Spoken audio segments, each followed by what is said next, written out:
All right. What have you been up to for the last 7 days?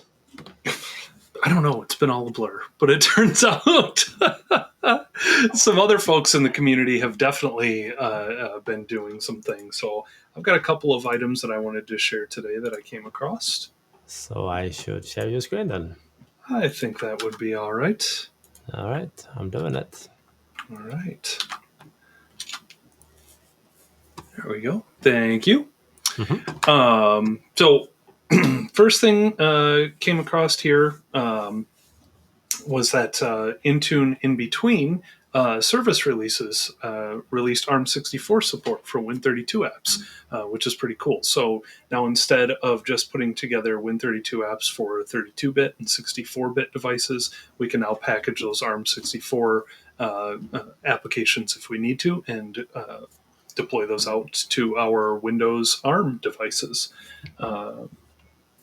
Pretty interesting for the folks that are starting to leverage that in the enterprise for sure.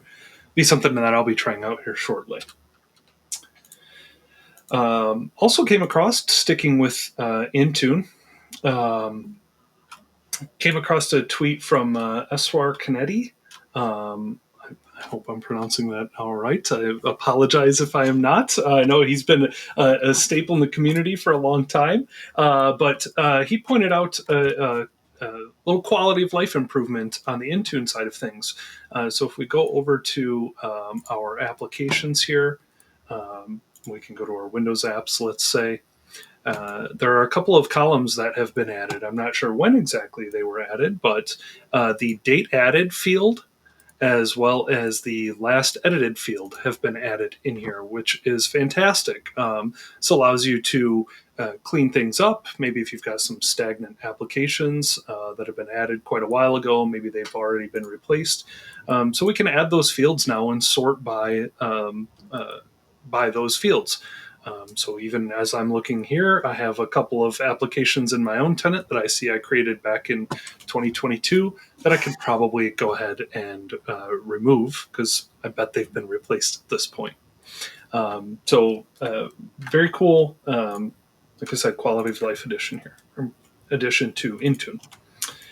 And lastly, I came across this blog post here from Thomas Markison.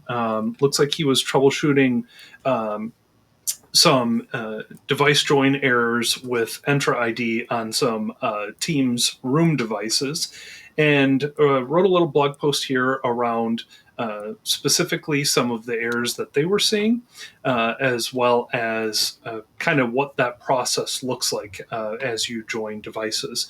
A little bit stepping through the difference between registered Entra join and hybrid Entra join, and then goes into a little bit more information. So very useful. Does show a little bit of troubleshooting here in terms of how we can fix this one specific error code that they were seeing. But I thought it also gave some nice general information for this process as well. So those were the things that I came across for this past week. All right then.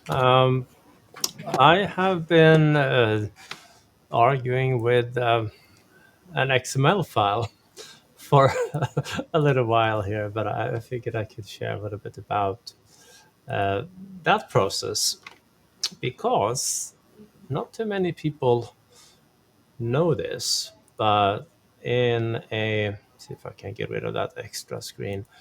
Every Windows ISO that you download from Microsoft contains a bit of a manifest called Arwidmark XML. So you have the name up here and this one here. If I can zoom right, it will be great also. Try again. Usually proud myself of zooming, but this time I kind of. So this is the file that exists on the ISO, and it will show you every possible version that is the target from this ISO and what source edition you can migrate from and what capabilities that are available to as part of that migration. So for example, in this case, you can see that this particular option supports indeed a full upgrade through, but you will also find if you search for full upgrade equals false, that there are certain versions where you simply cannot migrate from or to. Like the evaluation versions of Windows, there are some restrictions there. But I found this file particularly useful when trying to figure out upgrade paths in between different versions, because the Microsoft documentation on the topic is not always super clear. So I just want to mention that. I thought it was pretty cool. I was hoping to write up a little post about this also, but I didn't come that far just yet. Now, we also had a quite interesting topic through the week, or I thought. Let me just close these windows here and open up a fresh one. We're discussing mowers, because I managed to run our own lawnmower into a tree stump, and that is ending up with some surgery on the deck. But Gary Block shared this visual on how it apparently would look when I was driving around with my mower and got hit by a blue shell from Mario here. So just wanted to share that picture. I thought it was funny, at least. Now, on a more serious note,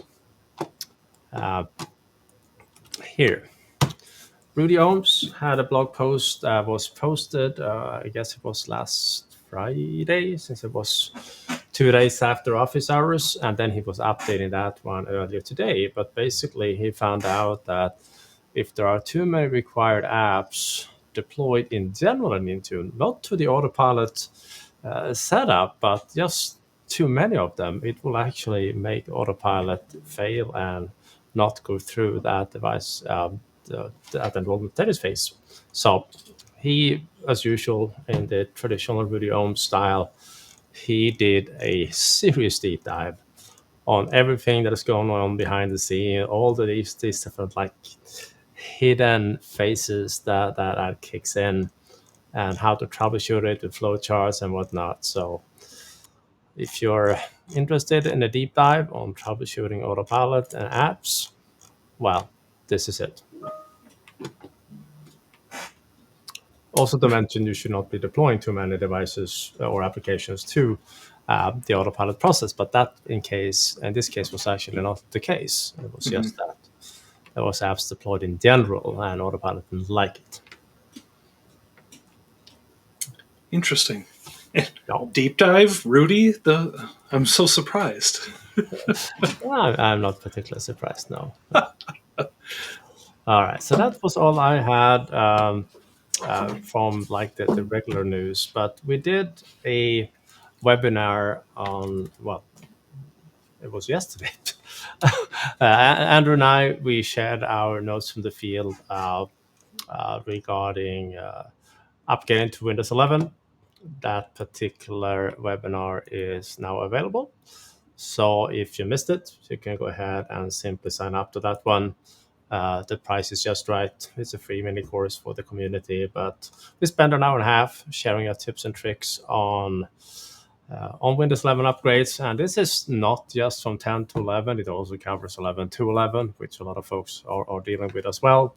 And I have to say, the last 20 minutes, we got some really good questions and discussions going. That was not part of the original agenda, but it just turned out to be a great technical discussion.